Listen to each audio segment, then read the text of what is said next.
დავიწყე მომზადება აღსარების დასაწერად, ხო და აგერ გადავშალე, შეიგი წიგნი და არის ლოცვა აღსარების წინ, აღსარება, ჩამონათვალი არის, სოდვების და ლოცვა აღსარების შემდეგ, ხო რა. ფაკი მინდოდა დამეწყო აღსარების წერა, მაგრამ შეიგი ეკლესიაში სულიწმინდის მადლი მოქმედებს. ამის მწამს მე და შესაბამისად დაადგინა სულიწმინდამ აღსარების წინ უნდა წაიკითხო ლოცვა აღსარების წინ და მერე უნდა დაწერო აღსარება და რო დაასრულებ შემდეგ ლოცვა აღსარების შემდეგ და ტვინი გამომიჭამა, ხო? შეიგი ჩემ თავს ვებძვირო, არ წაიკითხო აღსარების წინ ლოცვა, არ წაიკითხო და ხშირად გამიგია რომ ასეთი გამონათქვამი ხალხში რომ მე არავის არ ვენდობი, ხო და მე სხვანაირად უყურებ, მე ჩემ თავს არ ვენდობი.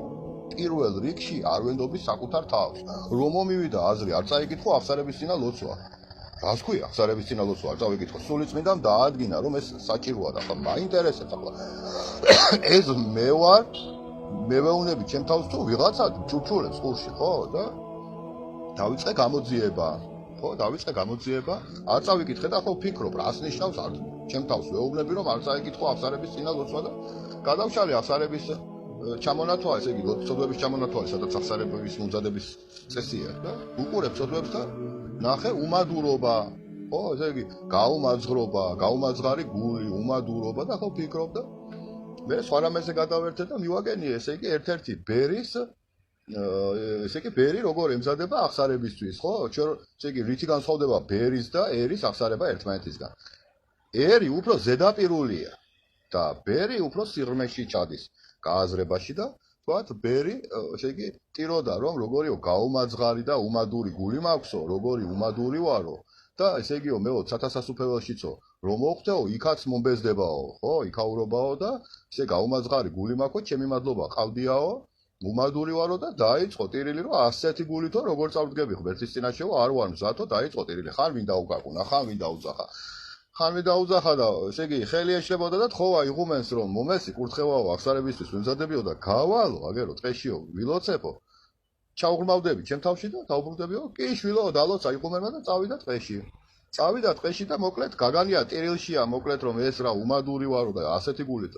როგორ შევალ სათასასუფეველშიო და იქაც მომბეზდება და დავიწყებ წუწუნსო და ფარველი ანგელოზი გამოეცხადება და აჩვენებს ანგელოზები როგორ უგალობენ წმინდა სამებას მაგრამ ნახევარი წუთიც არ გაგრძელებულა ეს საგალობელი რაღაცა რამოდენიმე წამით აჩვენა ის საგალობელი და მიხვდა ეს ბერი რომ ეს როგორ შეიძლება მოგბეზრდესო ხო ესე იგი ნახა რა ხდება სათასასუფეველში და ისეთი გულწრფელი მადლობა გადაუხადა უფალს და დაბრუნდა თავის მონასტერში და მიხვდა რომ რა არის უმადურობა და მიიღო ნუგეში რომ ესე იგი ნუგეშინიაო არ მოგბეზრდება სათასასუფეველში თუ მოხდებიო და მოდის გზაში და ვერც გზა იცნო, ვერც სოფელი იცნო, ვერც მონასტერი იცნო, შევიდა არც ერთი მისი ძმა, ბერი, არც იღუმენი არა, ყველა სახლები არიან, ხო და? მივა ეხლა მიიყვანებენ იღუმენთან, რომ ესე ეძებსო, თავის ძმებსო, ვიღაცა ბერიო და რაღაცა სხვება და მოусმინეო იღუმენს ეუნებიან. მოусმინა ეხლა ესე ჭკვიანი იღუმენი იყო, მოусმინა, როდის იყო, როდის მოღვაწეობდიო, რა ერქვა იმბერებსო, იღუმენს რა ერქვაო, ამოიღებს ესე იგი იმ მონასტრის არქივებს და კიო აგერო ხარო შენო ესე იგი ჩამონათვალშიო ესე იგი ნათქვამი არისო რომ იღუმენის კურთხევით გავიდა ბერი მონასტრიდან და არ დაბრუნებულა 300 წლის უკან იყავი შენო წასული და დაიკარგეო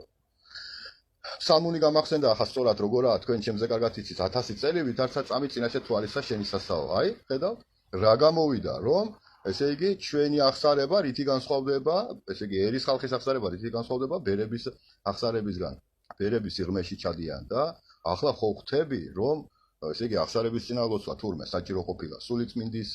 მადლით არის სავსე ეკლესია და რო დაგიდგენს რომ ჩემ თავს ვეუბნები რომ დამიდგინა რომ აღსარების წინ ლოცვა უნდა წაიკითხო და ზუსტადაც ამიტომ არ ვენდობი ჩემ თავს ხო ხშირად მესმის რომ მე არავის არ ვენდობი და ესე იგი მეც ასე ვფიქრობდი და თურმე საკუთარ თავს არ უნდა ენდო რას ნიშნავს აღსარების წინა ლოცვა არ წაიკითხო და აი ბერმა რომ წაიკითხა აღსარების წინა ლოცვა გააზრებულად და გულწრფელად კიდევაც მიიღო პასუხი ღვთისგან და მადლობა უფალს ამისათვის სულ ეს იყო ამ ეტაპზე ამით აგემშვიდობებით მადლობა ყურადღებისათვის